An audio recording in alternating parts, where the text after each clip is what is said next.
In today's climate, nothing will make you a more accurate or confident shooter than Crimson Trace laser sighting systems. Get the immediate, decisive advantage of the world's only grip-integrated laser sights today. Shoot better. Stay safer. Crimson Trace.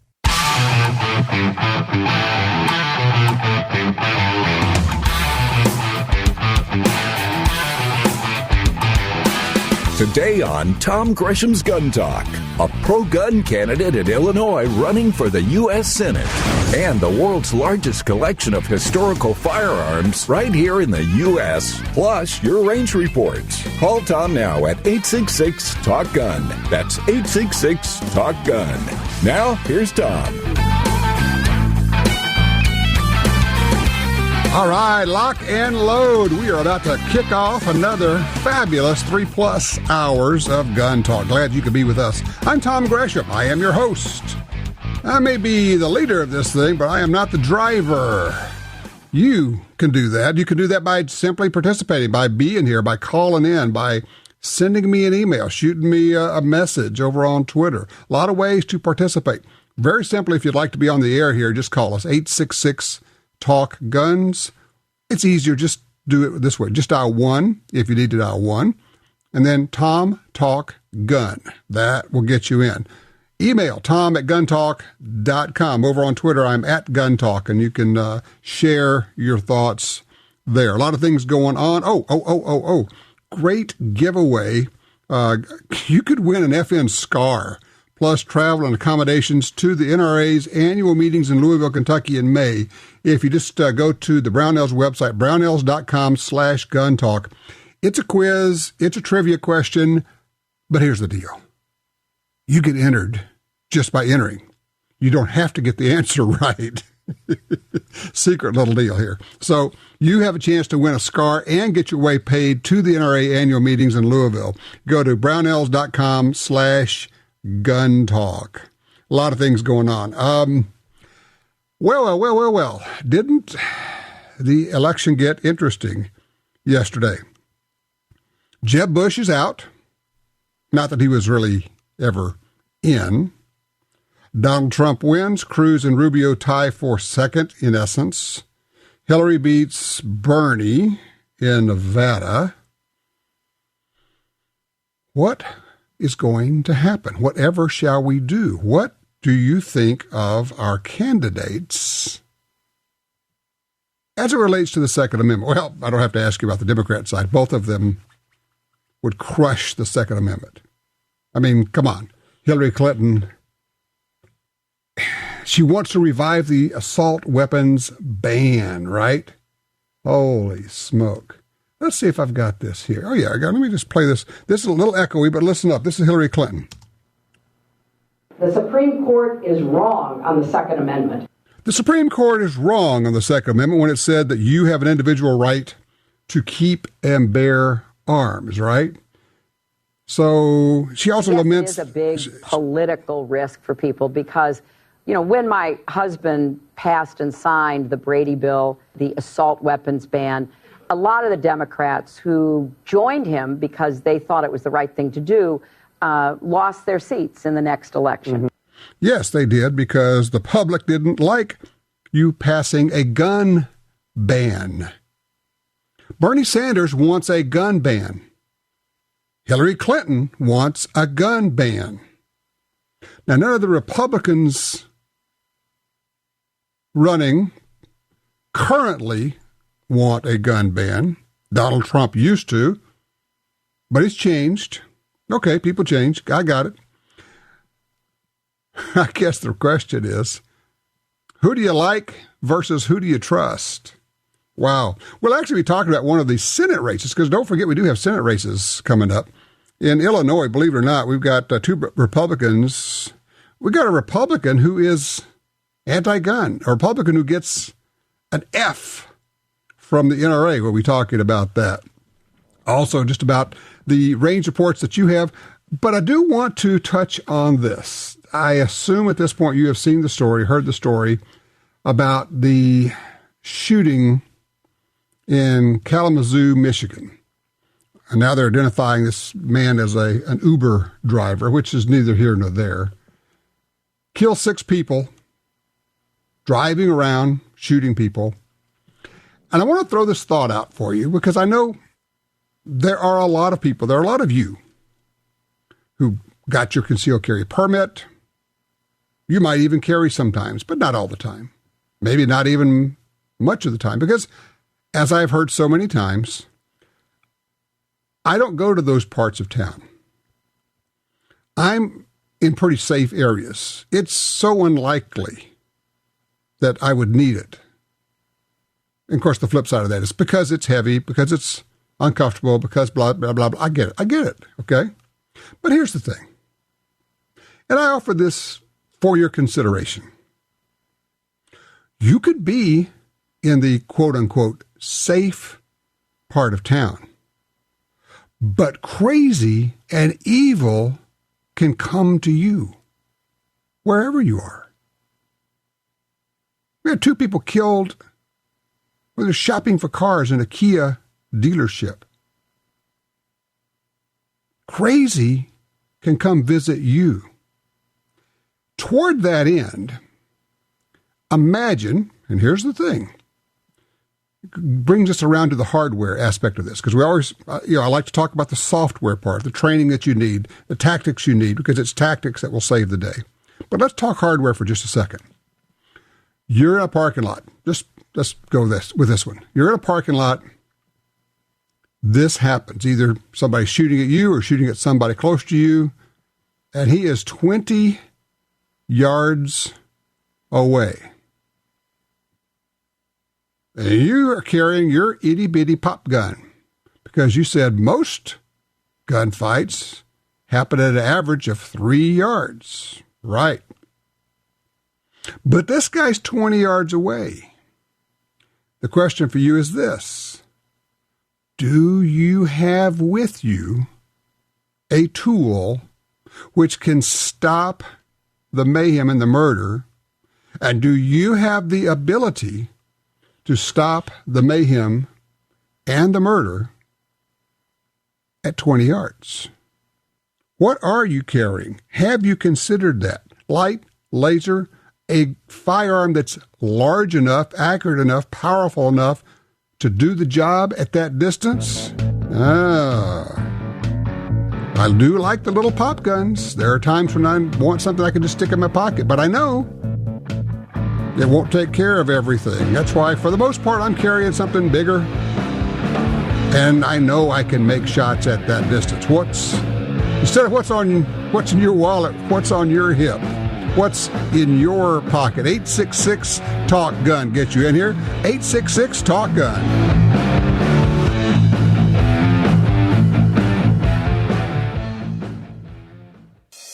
Join the Ruger 2 Million Gun Challenge and help donate $4 million to the NRA Institute for Legislative Action. The NRA ILA is committed to preserving the Second Amendment right of all law-abiding individuals to purchase, possess, and use firearms. And Ruger pledges to donate $2 for each new Ruger firearm sold between the 2015 and 2016 NRA annual meetings. Visit Ruger.com/2 million to learn more and support the NRA ILA by buying a new Ruger firearm today. Are you looking for a place to shoot? The National Shooting Sports Foundation has a great website called wheretoshoot.org. It's the largest database of shooting ranges on the internet. It's also a great resource for shooters where you can find video tips, printable targets, and a lot more. Find it online at wheretoshoot.org. And while you're there, download their free iPhone app. That's wheretoshoot.org.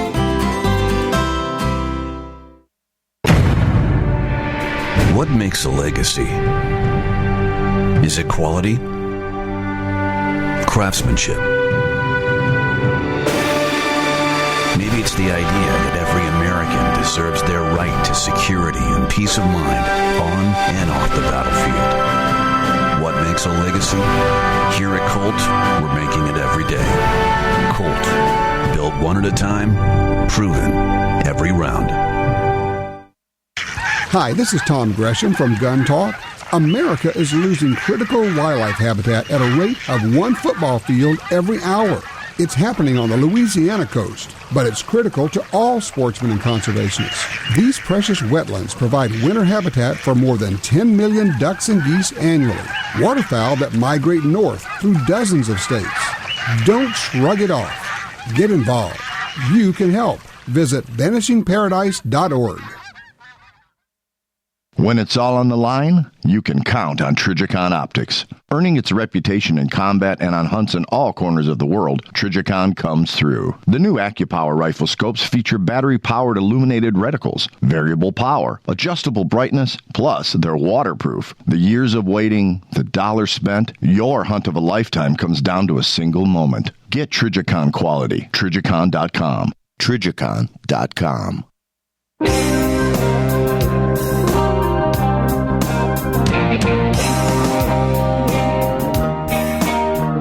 I know you've thought about it. What's your course of action if Hillary Clinton, probably not going to be Bernie Sanders, I mean, it could be. Unfathomable, but it could be. If Hillary Clinton gets elected to the president, she's already said the Supreme Court was wrong on the Second Amendment. In other words, you do not have a right to keep and bear arms. She said that if you're on the secret government no-fly list, you should not be allowed to own a gun. Because you don't know how you get on the list. You don't know how to get off the list. You don't know who put you on the list. Just a list. Wow. Would that not be, think about this, would that not be a gun banner's dream? We can put anybody on a secret list. We don't have to tell you how you got on there. You don't know what the criteria is, but if we put you on the list, you can't have a gun. Wow, no laws need to be passed. No one has to go before a judge and argue that you should lose your rights. We just put you on the secret list. Done and done. Wow. Have you thought about your course of action? Whether it's what you're going to buy, what you're going to do. What would it mean to you to have an avowed gun banner in the White House where, and here's where we get really important, that person could pick the next 2 or 3 Supreme Court justices? 866-TALK-GUN. Line 3, Greg's with us out of Idaho. Hey, Greg, talk to me. What happened here with Ruger? Well, I tell you what, man, Ruger is a heck of a company, Tom. I acquired a Security 6, Florence Security 6, a dream gun of mine. Took it out to shoot. The thing was at a time it actually put a piece of jacket back into my cheek. Well, thank God for eye protection, of course, number one. Called Ruger, discontinued model, sent it in. They haven't made it for 30 years, Tom. They sent me a brand new match champion GP100 for free. Holy cow. Discontinued gun for 30 years. So you got to say, what kind of company does that? Company that cares about Greg. Wow. Big shout out. Yeah, big shout out to those guys. No kidding. That is huge. Sure. And I mean, it's, top of the line. And then range report, the thing shoots like a dream. Of course. It's a Ruger. Well, and I will tell you that. I know we all love our older guns. I don't think they're making any. I think the guns they're making now are better than the old guns. They really shoot. And I kind of believe that now. Just the Security 6 was just such a, and I have a 6-inch. Well, I can just love them, but yeah, this is just truly hard to beat. As a comment, a lie is not a sin to someone not entitled to the truth. Is that how you word that? Yeah. Yeah, it's my dad used to say, always remember to tell the truth. It makes it easier to remember what you told people. He says, however, it's not a sin to tell a lie to someone who's not entitled to know the truth. Okay. My grandma lived her whole life faithful follower of the Lord Jesus Christ. Never more so committed than a time in her life when she was also, at that time, such a proficient liar that at times she couldn't tell what the truth was to a lie. Well, you see, Tom, she was living in occupied Holland, 20 kilometers outside of Germany, and she was lying to the Gestapo about the Jews and the airmen in her crawl space. And she was hiding Jews in her house. Hiding Jews, and the Mighty Eights had get shot down. Grandpa would run out there, grab them, pull them in. They'd give them closed passports, and at night move them out. Them and the Jews, get them out, get them out, get them out. She was so good at this. Grandpa got arrested one time, him and 13 other farmers, and she went down there yelling and screaming and lying through her teeth, and told basically the Nazis said, "Not one potato is going to leave our farm until I get Bay back." Bay was my grandpa, and my dad said they got tired of listening to her, but I digress. He was the only one out of 14 to get released, and years later, he had told us if you did not go into that situation with absolute values, you would have turned your neighbor in for hiding Jews. So to tell you how much they were living on the edge and to tell you how much to live now when we still got it relatively good, absolute values. That's really stuck with me the last 8 years. Absolute values. Very interesting because, of course, to put a fine point on it, had the Germans figured out what was going on with your grandma, they would have killed her. Her, my grandpa, my mom, and the other brothers and sisters. They would have killed them all. Yeah, they'd drag them all into the street and machine gun them and kill them right there. Well, they were in the countryside, so, I don't know how they weren't in a super populated area, but they were populated enough. People would have known. They did see people get shot in the guts, and if you helped them, they were going to shoot you too. It was the Gestapo made it that bad. So just absolute values to all your listeners, just remember that.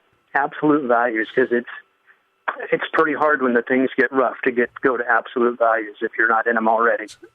It's a good point, and I don't want to leave this because you got to figure out who you are, and it's easy to have a feeling about who you are when you don't have to put anything on the line. It's when you're putting everything at risk, it's when you really find out who you are. And you're right, most people, not just a lot of people, most people will turn in their neighbors. So when we have these, and I want to spin that to this, look, thank you, Greg, for the call. When we have these programs where you can anonymously report illegal gun owners, wow, what a program. What a beautiful setup for somebody that just wants to get you. You got to figure out what side you're on. You got to figure out who you are. You got to figure out where's your line in the sand. And that requires rigorous mental exercise of thinking of the what ifs. How will I handle this?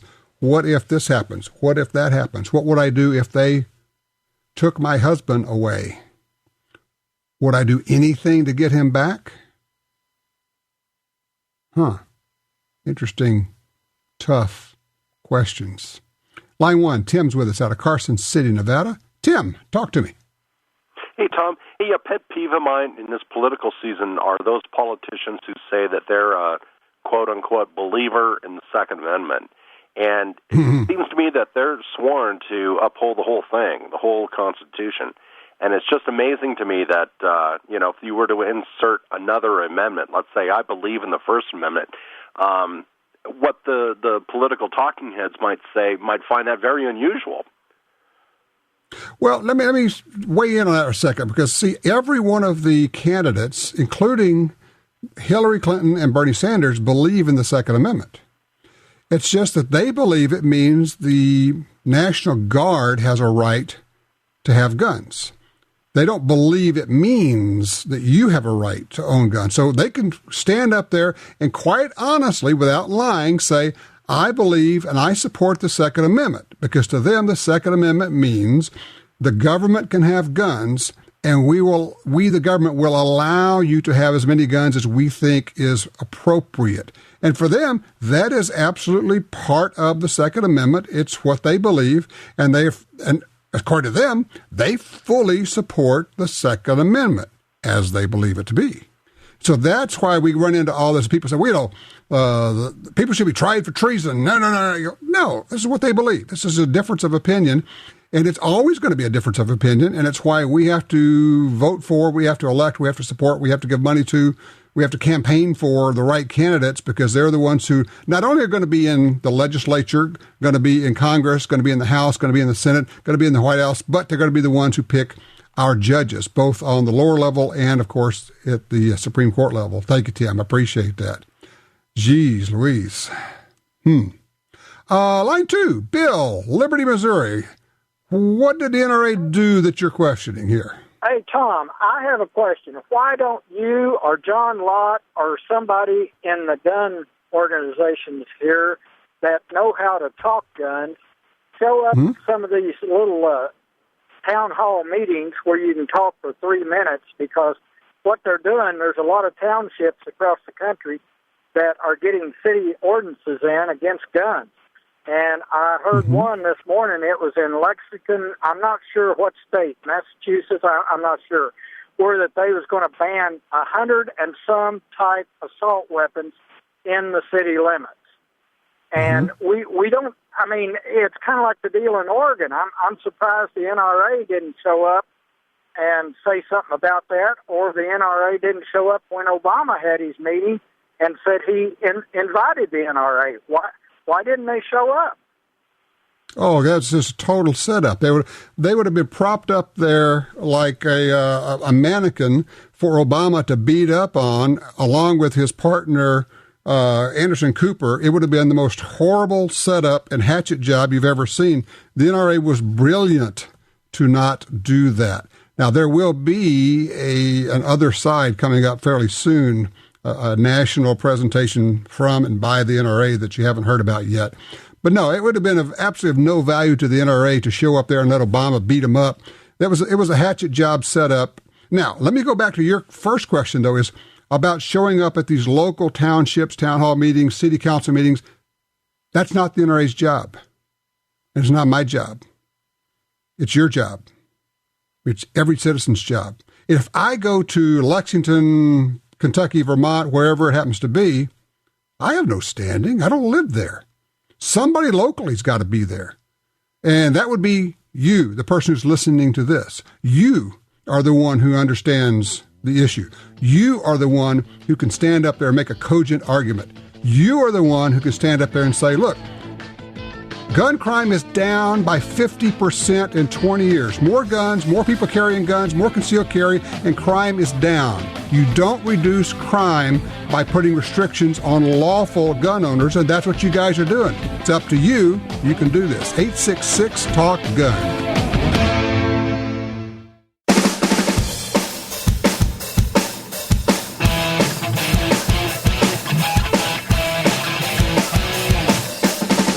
Sign up for our Gun Talk newsletter and join the Truth Squad at www.guntalk.com. Now, back to Gun Talk with Washington Times opinion page regular contributor Tom Gresham. Thinking about a year ago, I just got this from the NRA. It was an interesting reminder. Remember about a year ago, the ban on the 223-556 ammo, the M855 ammunition. It's inexpensive ammunition you can shoot in your AR, very popular. And the ATF said we're going to ban it. You won't be able to get it. And at the time, the White House spokesman said that banning M855 would be, quote, common sense step about which, quote, everyone should agree. This is the whole marginalization thing that they do. New York Times proclaimed it would be good for greater gun safety. Failure to ban it would be untenable and preposterous.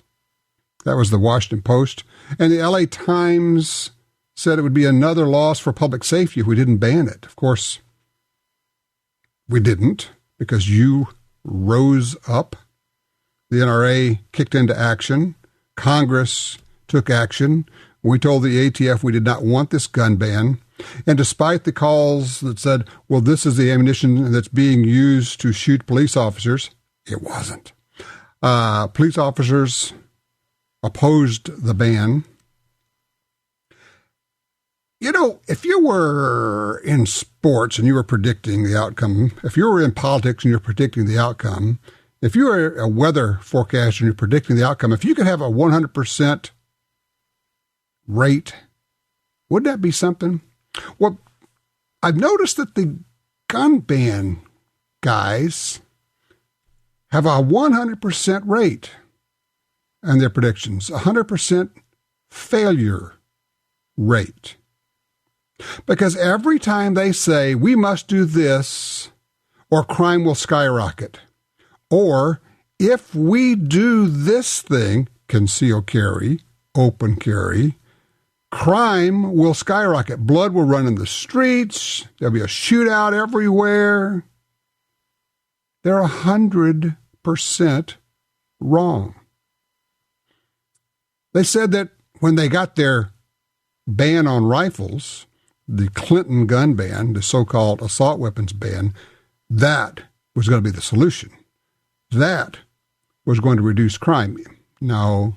And then when it went away after 10 years, they said, oh my gosh, these guns are going to be used in crime everywhere. And yet more people are killed with fists and feet, according to the FBI, than are killed with semi-automatic rifles.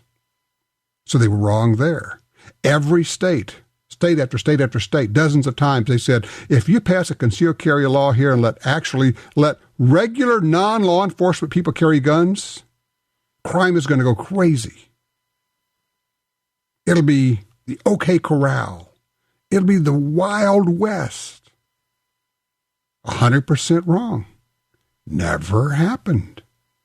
And now they say, well, but if we don't ban this popular type of practice ammo, that there will be police officers being killed everywhere with people using this ammo. Didn't happen. Every time they say we must do this or we will have increases in crime, they are wrong. Now, imagine that we lost our control of the throttle on this. Imagine a Hillary in where she could do kind of what she wants to and tell the ATF to do what she wants it to and tell the Justice Department to do whatever she wants it to.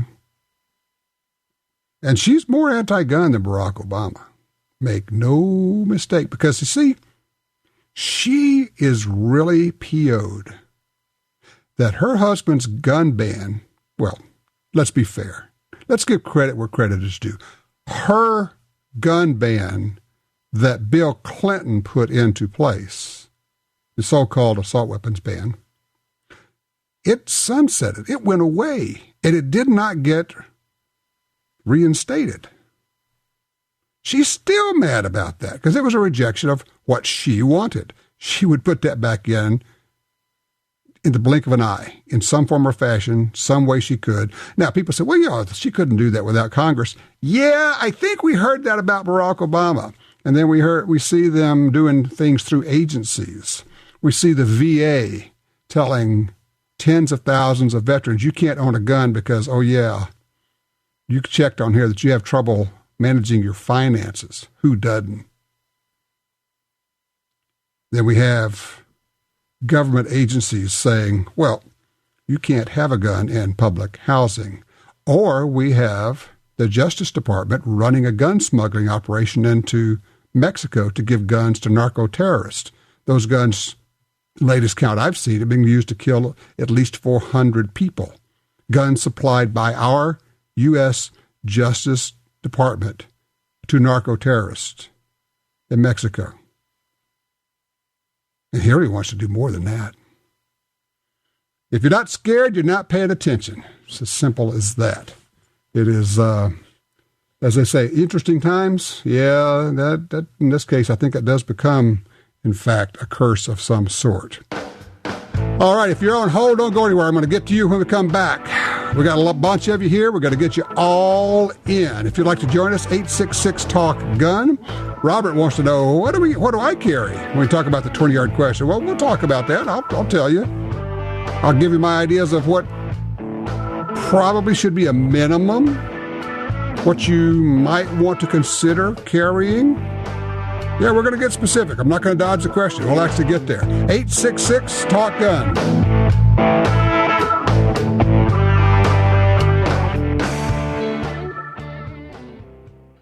Your guns are hungry, really hungry. They crave lead, They feast on recoil. They were born with a gluttonous appetite for speed and accuracy. Centerfire, rimfire, shotguns. They all need to eat. Let the feeding frenzy begin. Aguila Ammunition. Feed your firearm.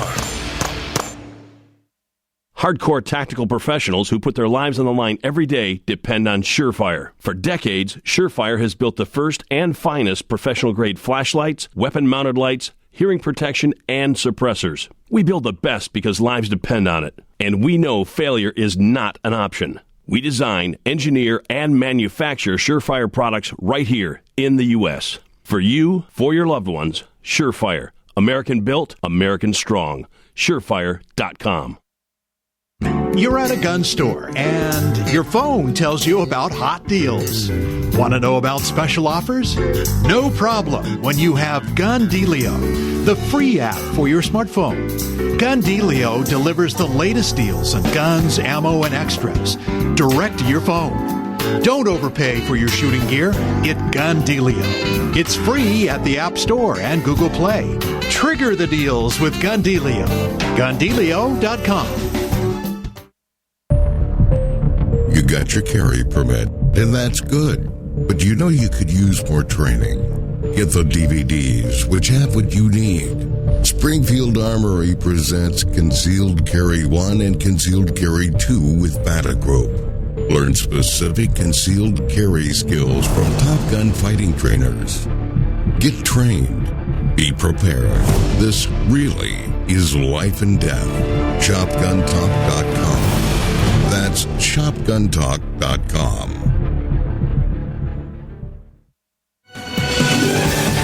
It's time for the Brownells Trivia question. Brownells, serious about firearms since 1939.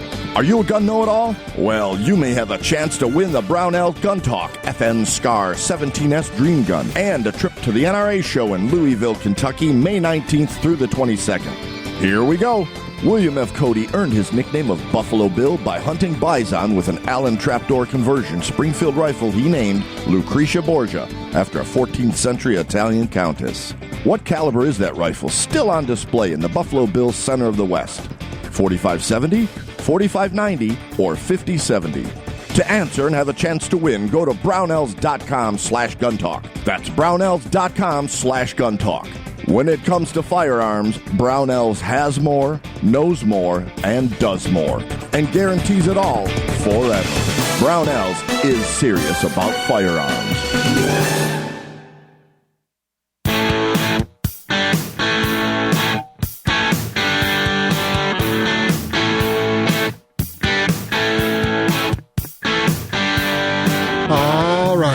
We're back with you. We're going to be doing, we're going to do Glenn, Jim, and Robert. Don't go anywhere. We're going to get to all of you. First up is line 4. Glenn's with us out of Easton, Maryland. Hey, Glenn, who'd you take to the range? The GUNTALK app. Hey, Glenn, you're on, baby. I took my daughter down to the range this weekend. She brought some of her friends home from school, and from New York City, we had a blast. How old? We had a great time. How old are the kids? They're freshmen. They're about 19 years old, 19, 20 years old. And one of the girls had never shot before, and she had a blast. What did you have them shooting? How'd you start them out?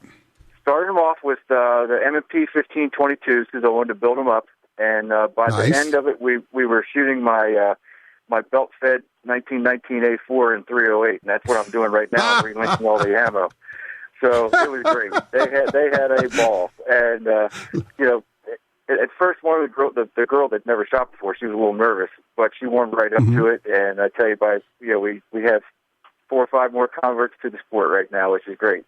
So, what college are they going to? Yeah, what college are they going to?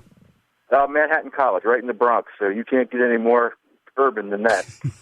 No kidding. I love it. You're sitting there listening to Gun Talk and you're relinking your ammo. I am. That's right. I'm multitasking, so it's a lot of fun. All right, great range report. A huge attaboy. Thank you, Glenn. Keep it up, man. Let's go to line 3. Santa Fe Jim's calling in from Santa Fe, Texas. Hey, Jim. Hey, buddy. So what's up? Out there to the pig trap. To the pig trap? Well, you got anything in the pig trap? Oh, no. Yeah, feral hogs. So are you catching many of them these days? Well, I got 6 so far this year. Oh, okay. What do you do with them once you get them? Put them in the freezer. Oh, there you go. Now we're talking bacon, baby. Oh, yeah. Yeah, bacon sausage. All right. Mm-hmm. All right. What's your question, sir? This is the first time I ever listened to you, and, I was just headed over here. I was going through the channels and found you, and I was like, this guy knows what he's talking about.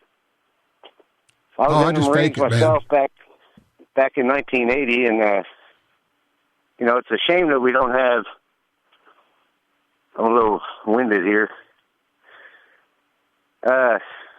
shame we don't have any kind of basic shooting that we used to have back in my day. That was back in the 80s, and for schools and stuff, just, minor 22 gauge or rimfire, whatever.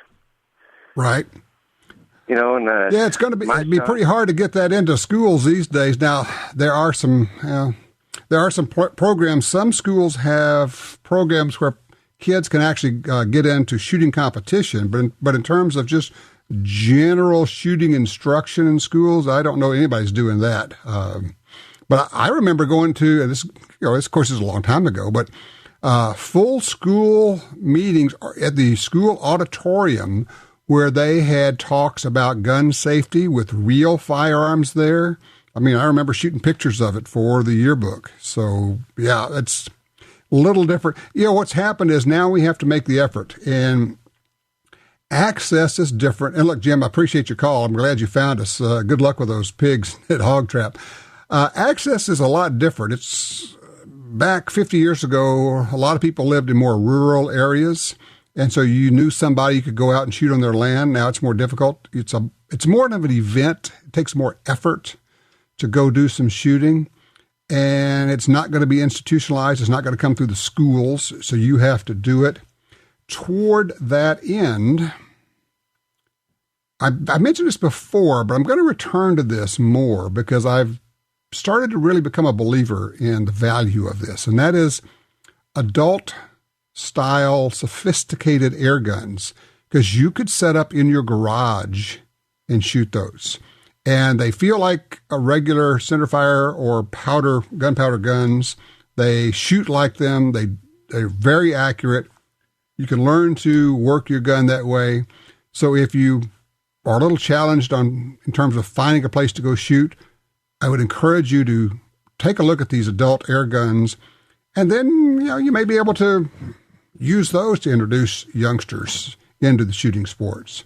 Let's see. Line 2, Robert in Grand Forks, North Dakota. Hey, Robert. Hey, Tom. Yeah, I called. I wanted to tell you the answer to your question. What do I carry in the self-defense situation there? You mentioned that 20-yard deal there with that right. Maniac shooting people. Well, I'm a veteran, so I have a little edge on a little bit of training there with firearms. So I trained my wife and 2 other family members.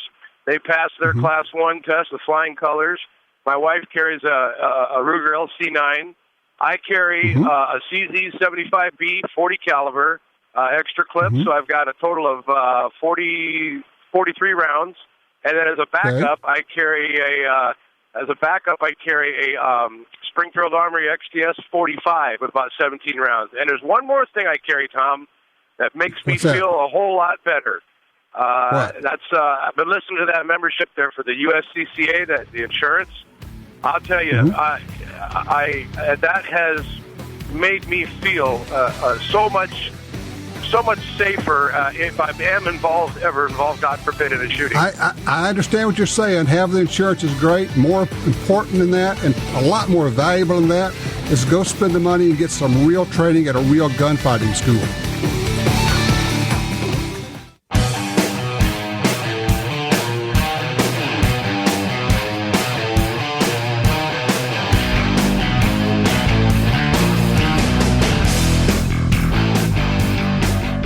All right, let's go straight to James on 4. He's out of New Braunfels, Texas. Hey, James, what you thinking here?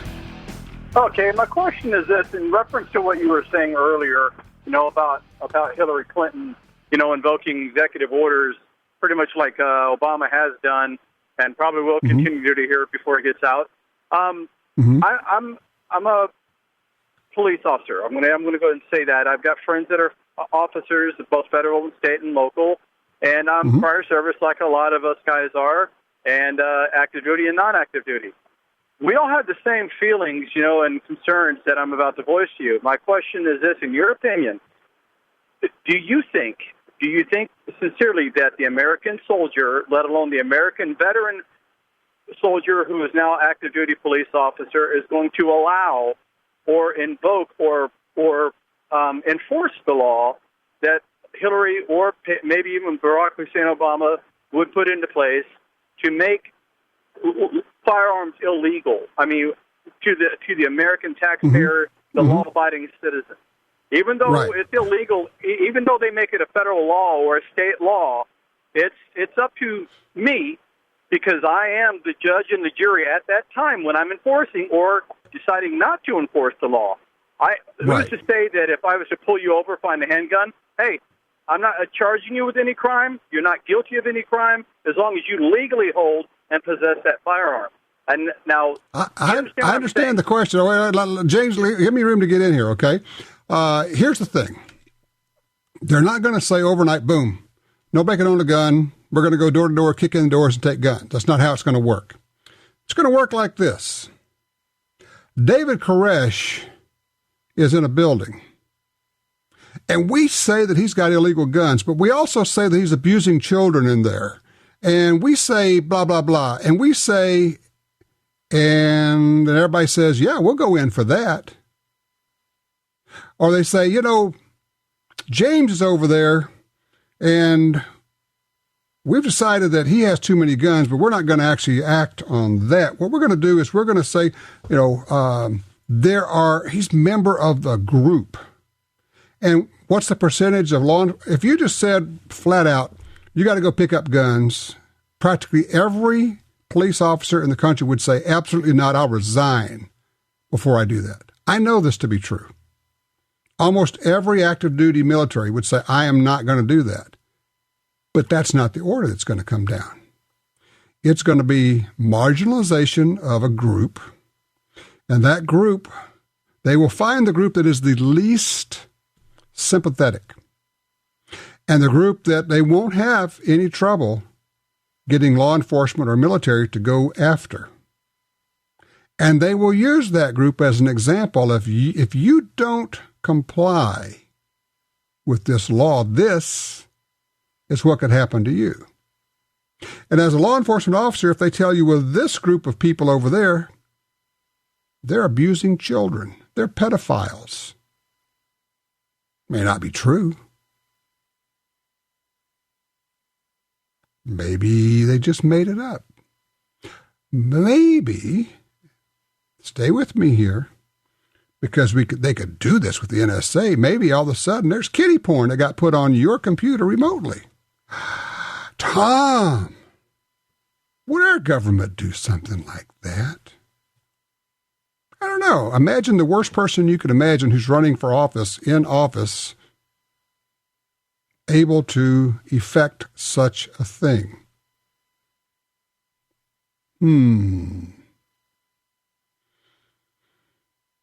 As they say, elections have consequences. And I get it, James. I agree with you. Most cops are not going to go in and say, we're going to kick in doors, we're going to take your guns. As I say, that's not how it happens. It's pick the least sympathetic group out there, the protesters, the crazies, the extremes. Yeah, you'll find some officers who will go in after that. 866-TALK-GUN.